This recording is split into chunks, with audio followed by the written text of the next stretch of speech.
almost expect some sort of mythical creature to come charging through here with a horn growing out of its head.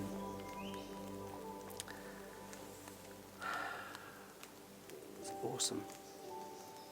This is exactly what I've wanted for years, is to come here and experience this. It's so peaceful and still.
So what did this delightful and unexpected day deliver?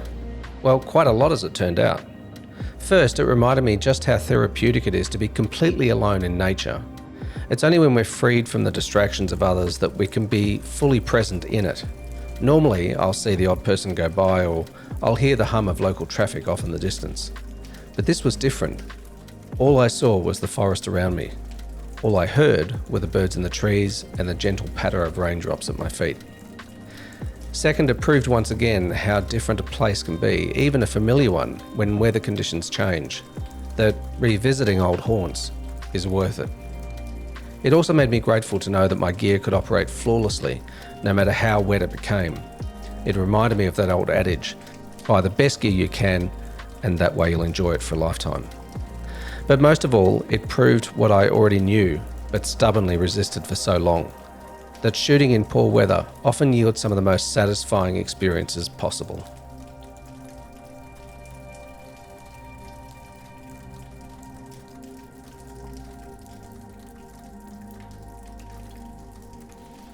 Not bad.